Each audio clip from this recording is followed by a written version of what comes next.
आपकी चौखट पे आए हैं और उन आस और विश्वास के साथ आए हैं। दीन दास हूँ द्वारका, सेवा देकर दान, सेवा सदन बनाइए मुझको है भगवान। हाथ जोड़ मांगू हरे, सेवा कृपा प्यार, बिने नम्रता दान दे, देना सब कुछ वार। दीना बंधो नानाथ, लाज मेरी तेरे हाथ। कृपा करो, कृपा करो, कृपा करो।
नहीं मुझे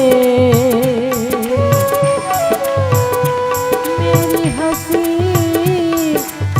करेंगे लोग जो अब तारोगे नहीं मुझे मेरी हंसी करेंगे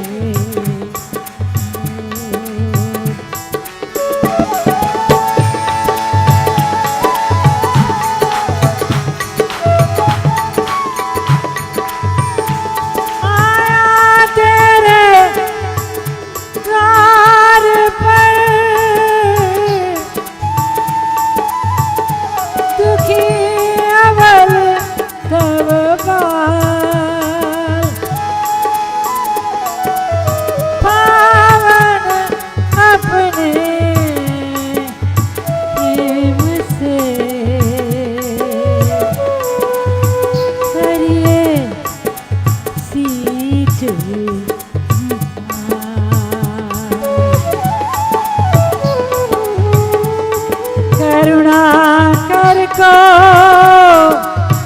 आज बसारो मेरी डूब रही नौका को तारो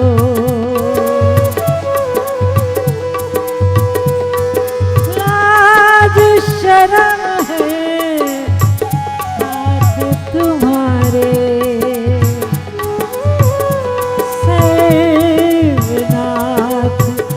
रघुनाथ हमारे दीना बंधु दीनानाथ आज मेरे तेरे दीना बंधु दीनानाथ दीना बंधु दीनानाथ दीना बंधु दीनानाथ दीना बंधु दीनानाथ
नत है मेरे देव जी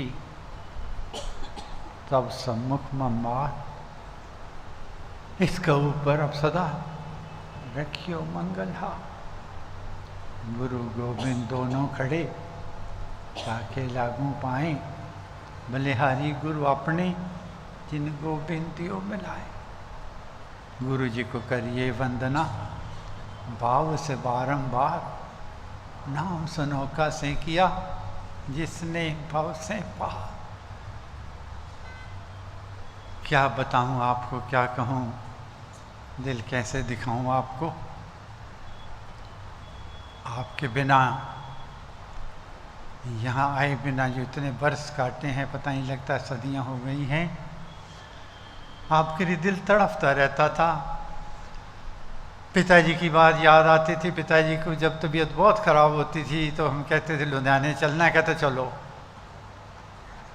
तो आपके पास आकर, आपको देखकर, आपके प्यार को पाकर मन में जो अनुभूति हो रही है, वही ख्याल आता है कि एक वृक्ष को आग लगी हुई थी और पक्षी उसके ऊपर बैठे थे। तो एक कवि नीचे से गुजर रहा था, उसने कहा कि आग लगी इस वृक्ष को और जल जल पड़े अंगार, पक्षी तुम उड़ते नहीं जब पंख तुम्हारे साथ। उसने कहा आग लगी इस वृक्ष को और जलने लगे पात, पक्षी तुम उड़ते नहीं जब पंख तुम्हारे साथ। क्यों नहीं उड़ रहे हो? तो उन्होंने कहा हम इसलिए नहीं उड़ रहे कि फल खाए इस वृक्ष के और गंदे कीने पात। अब धर्म हमारा यही है, जलेंगे इसके साथ। तो आपका हमारा नाता वही है। महाराज ने अपनी छत्र छाया दी, पिता वृक्ष रूपी पिता दिया और उनके दिए हुए प्यार के फल को हमने ग्रहण किया और अपनी कमियां और दूर जो हैं उनसे पत्तों को बीच में डालकर उनको जो उनकी शुद्धता थी उसको कमज़ोर किया। लेकिन मेरा और आपका नाता वही है जो पक्षियों का था। आपका हमारा संबंध एक दिन का नहीं है, हर घड़ी का है, हर पल का है। दूसरा, प्रार्थना के लिए मुझे कहना है कि सबसे पहले अपने मन में ये झांक के देखना है कि क्या मैं प्रार्थना करने का हकदार हूँ, क्या मैं प्रार्थना करने के काबिल हूँ, क्या मैं पात्र हूँ प्रार्थना करने के। क्योंकि प्रार्थना करने से पहले, उस परमेश्वर से प्रार्थना करने से पहले अपने मन में देखना है कि क्या किसी के दुख को देखकर, किसी की विपत्ति को देखकर, किसी को आपत में देखकर, किसी को पीड़ा में देखकर, वेदना में देखकर, क्या मैं उसके दुख को, उसकी पीड़ा को, उसकी वेदना को, उसके कष्ट को दूर करने के लिए वैसे ही यत्नशील प्रयत्नशील होता हूँ जैसे मैं अपने दुख को दूर करने के लिए होता हूँ। अगर मैं उसके दुख को देखकर पत्थर बन जाता हूँ तो मेरे दुख को देखकर भगवान भी पत्थर बन जाए तो काहे का गिला, काहे का शिकवा। क्योंकि लोग कहते हैं कि परमेश्वर के आगे विनती करते हैं तो हम उसके काबिल कैसे हैं, उसकी कैसे पूजा करें, कैसे अपने आप को उससे समझें। तो कहते जनार्दनी बावई नीका, जैसे देखूं वही राम श्री का। सब में परमेश्वर का रूप जानना है। पहले तो अपने अंदर जरूर देखना है कि मैं अगर दूसरों के दुखों का हरण करने का मन में भाव और चाव रखता हूँ, सेवा का भाव रखता हूँ, उसके कमियों को, कमज़ोरियों को दूर करने का मन में भाव रखता हूँ तो मुझे प्रार्थना करने का हक है। अगर मैं दूसरों की कमियां जिनकी मैं कर सकता हूँ, दीन दुखी का कष्ट निवारण नहीं करता तो मुझे हक नहीं है परमेश्वर के आगे प्रार्थना करने का। परमेश्वर भी पत्थर हो सकते हैं। दूसरा, प्रार्थना एक निष्काम प्रार्थना महाराज ने कही है, एक सकाम कही है, एक वर्जित प्रार्थना कही है। निष्काम प्रार्थना किसे कहते हैं? आत्म शुद्धि के लिए, आत्म कल्याण के लिए जो प्रार्थना की जाती है उसको निष्काम प्रार्थना कहते हैं। और दूसरी, अपनों के लिए, अपने लिए, स्वर सिद्धि के लिए, दुखों को दूर करने के लिए, कष्टों को दूर करने के लिए जो प्रार्थना की जाती है उसको सकाम प्रार्थना कहते हैं। और तीसरी है वर्जित प्रार्थना, जो दूसरे को दुख देने के लिए, दूसरे को कष्ट देने के लिए, दूसरे को पीड़ा देने के लिए कही जाती है, वो वर्जित प्रार्थना कही गई है। लेकिन महाराज कहा करते थे कि निष्काम प्रार्थना तो सबसे उत्तम ही है। उसमें क्या है? जगे चेतना विमलतम हो, सत्सु प्रकाश, शांति सर्वानंद हो और पाप ताप का नाश। बाने तेरे से प्रभु भला भद्र हो जाए, जग में सब नर नारी का कष्ट न कोई पाए। निष्काम प्रार्थना है। और दूसरी सकाम प्रार्थना है, सिद्धि के लिए, अपनों का दूसरों के कष्टों को, पीड़ा को हरण करने के लिए जो की जाती है वो सकाम प्रार्थना है। लेकिन महाराज का कहना था कि एक बात हमेशा याद रखनी है, जब भी परमेश्वर से याचना करनी है, प्रार्थना करनी है, क्योंकि हक है परमेश्वर। लोग कहते हैं कि एक तरफ तो कहते हैं परमेश्वर से मांगना नहीं चाहिए, दूसरी तरफ कहते हैं कि याचना करो। मांगना है, हर वक्त मांगना है, हर समय मांगना है, क्योंकि वो हमारी माँ है। माँ के आगे नहीं कहेंगे तो अपनी वेदना, पीड़ा, अपनी व्याकुलता किसके आगे बयां करेंगे? कहना है, विनती भी करनी है, अपने दुख के निवारण के लिए, सुख के आगमन के लिए, घर की शुद्धि के लिए, परिवार के उन्नति के लिए, व्यवहारिक उन्नति के लिए। महाराज ने दोहा भी लिखा है कि कार्य में परमात्मन हो तू आप सहाय, अपने आशीष दीजिए मंगल हाथ बढ़ाए। लेकिन प्रार्थना करते हुए जिद नहीं करनी, मेरा ये काम होना चाहिए। अर्जी देनी है, एक दफ़ा देनी है, 2 दफ़ा देनी है, 10 दफ़ा देनी है, उसके आगे अर्जी देनी है जिद करके। लेकिन मन में ये विचार रखना है कि वो मेरी माँ है और माँ हमेशा बच्चे का भला चाहती है, उसकी उन्नति चाहती है, उसकी बाधा और विघ्न माँ कभी नहीं चाहती। लेकिन बच्चे को ये नहीं मालूम कि जो मैं मांग रहा हूँ वो सही है या नहीं है। हमारी सोच सीमित है, हमारी नज़र सीमित है, हमारे विचार सीमित हैं। माँ को बच्चा जिद करता है मुझे छुरी चाहिए, माँ नहीं देती, उसको पता है उंगली काट लेगा। बच्चा जिद करता है मैंने आग के पास जाना है, माँ नहीं जाने देती, उसको पता है हाथ जला लेगा। तो परमेश्वर के आगे याचना करके, प्रार्थना करके, और ये साथ ज़रूर कहना है कि मेरी तो अर्जी है, आगे तेरी मर्जी है। सुख और दुख दोनों के दरवाजे साथ साथ हैं। जो कहते हैं कि जो मेरी मर्जी है, भगवान को कहते हैं कि परमेश्वर वही तेरी मर्जी होनी चाहिए, वो दुख के दरवाजे को दस्तक दे रहे हैं और दुख भी बाहें पसार कर बैठा है। क्योंकि हम नहीं जानते, भगवान कोई छोटा सा दुख के हमारे बहुत बड़े कष्ट को टाल रहा हो, हम नहीं जानते। बहुत दफ़ा होता है हम समझते हैं ये दुख क्यों आ गया, लेकिन थोड़ी देर बाद पता लगता है अगर ये दुख नहीं आता तो हम किसी बहुत बड़े दुख के अंदर प्रवेश कर जाते हैं। हमेशा परमेश्वर को कहना है कि मेरी अर्जी तेरी मर्जी। दूसरे लोग कहते हैं कि मांगे तो क्या मांगे। कहते हैं कि गुरु रामदास जी जहाँ रहते थे वहाँ डेरा था, जहाँ उनका बहुत संगत आती, साथ संगत बहुत लोग आते, लेकिन सब व्यवस्था होते हुए भी वहाँ पानी की बहुत तंगी रहती थी।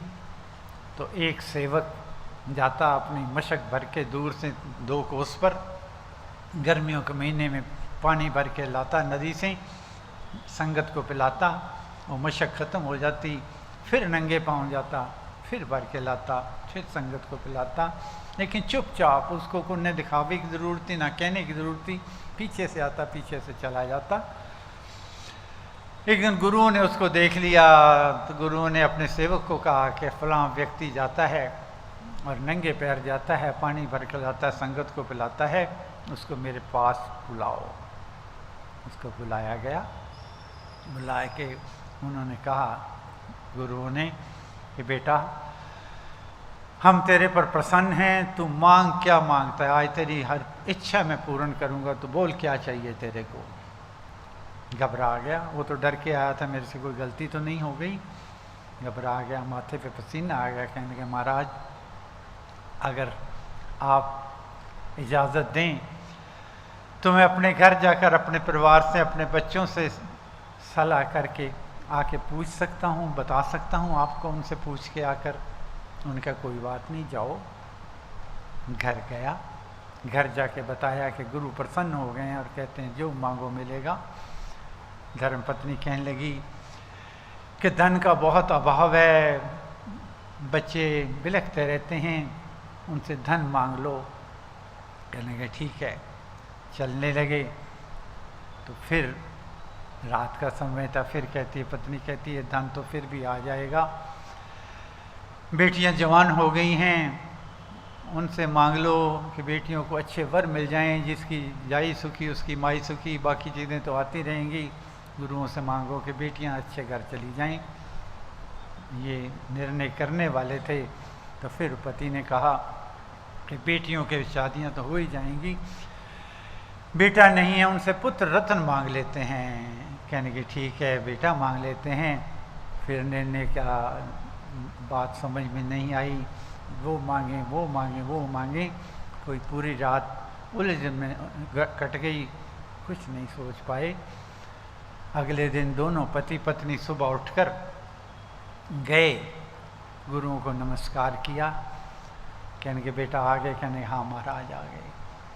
कहने निश्चय कर लिया, सोच लिया क्या चाहिए?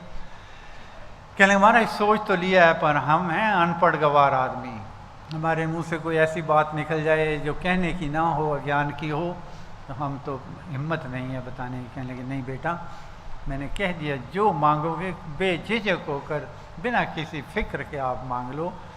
तो दोनों हाथ जोड़कर दोनों पति पत्नी सिर झुकाकर कहने लगे हमने तो आपको ही मांग लिया।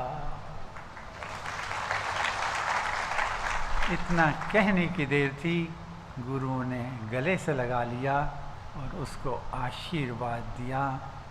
तो मुझे ये कहना है कि हमें भी मांगना है। क्या मांगू मैं? राम कृपा दिन रात, राम कृपा अरे सब उत्पाद, राम कृपा लेवे अंत संभाल, राम प्रभु हैं जन प्रतिपाल। मेरा तन मंदिर बने, मन में नाम रमाए, वाणी में हो कीर्तन और परम प्रेम को पाए। तेरे जन के हित लगे, तन मन धन सब ठाठ, आत्मा तुझ में ही रमे और मुख में तेरा पाठ। प्रेम मगन मन होवे मेरा, ये जीवन हो जावे तेरा। गद गद प्रेम से यही पुकारूं, जय होवे तेरी जय होवे। मुझे भरोसा राम तू दे अपना अनमोल, रहूं मस्त निश्चिंत में कभी न जाऊं।